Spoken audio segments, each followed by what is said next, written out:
किसी ने बड़े कमाल की बात कही है कि अपने जीवन को ऊपर वाले को सौंप दो, क्योंकि आप जीवन भर में जो कर सकते हो उतना तो वो एक पल में कर सकता है। आपके लिए महाभारत की एक छोटी सी कहानी है मित्रों।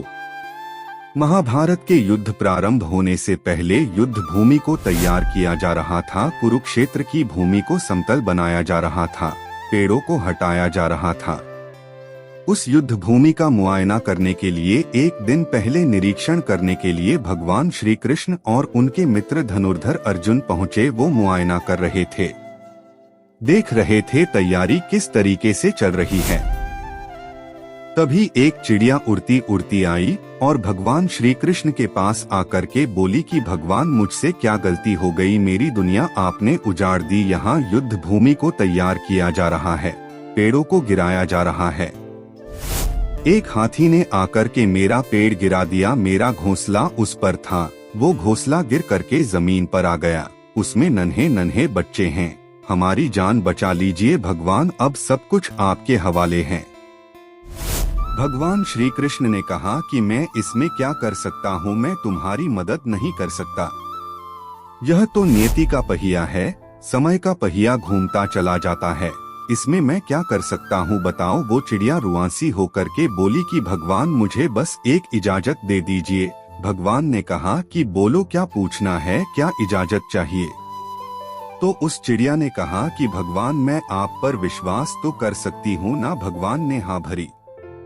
अगले दिन युद्ध शुरू हुआ और युद्ध की शुरुआत से पहले भगवान श्री कृष्ण ने अपने मित्र अर्जुन से कहा कि मुझे अपना धनुष और एक तीर दे दो। अर्जुन ने अपना धनुष सौंपने से पहले पूछा कि केशव, आपने तो प्रतिज्ञा ली थी कि आप शस्त्र नहीं उठाएंगे, क्योंकि अर्जुन की भगवान को शस्त्र क्यों उठाना पड़ रहा है, ऐसा क्या हो गया।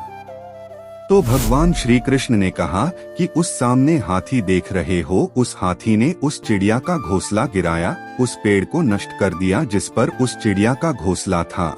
मुझे कुछ तो करना पड़ेगा। अर्जुन समझ गया भगवान श्री कृष्ण ने वो धनुष लिया है, एक तीर छोड़ा, लेकिन ये क्या, वो तीर जा करके हाथी को लगा ही नहीं। उसके गले में घंटी लटकी थी, उस पर जाकर के लगा और वो घंटी नीचे जमीन पर गिर गई। अर्जुन हंसने लगा और कहने लगा कि माधव, आपसे नहीं हो पाया, मुझे मौका दीजिए, 1 मिनट, मैं उस हाथी को नष्ट कर दूंगा, खत्म कर दूंगा।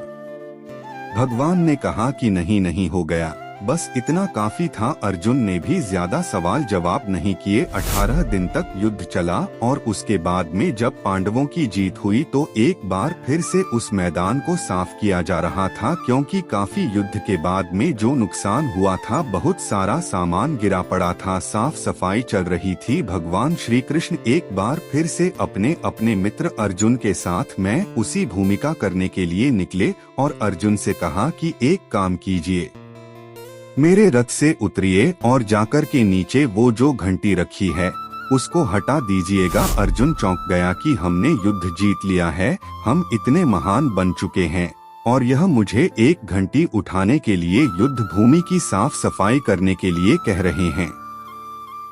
लेकिन जानता था भगवान है, कुछ भी कह सकते हैं। रथ से नीचे उतरा, जाकर के उस घंटी को उठाया, साइड किया और जैसे ही उस घंटी को उठाया वैसे ही उसके नीचे से नन्हे नन्हे बच्चे चिड़िया के फड़फड़ाते हुए उड़ान भर ली।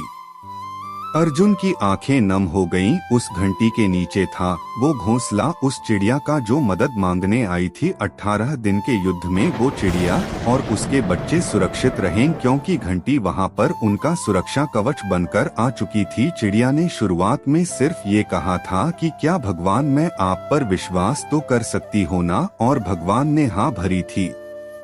कहानी बहुत छोटी है लेकिन हमें सिखाती है कि दुनिया में हमारे सामने चाहे जो परिस्थिति आ जाए, एक काम कीजिएगा, अपने जीवन को ऊपर वाले को सौंप दीजिएगा, क्योंकि आप जीवन भर में जितना कर सकते हैं उससे कहीं ज्यादा तो वो एक पल में कर सकता है।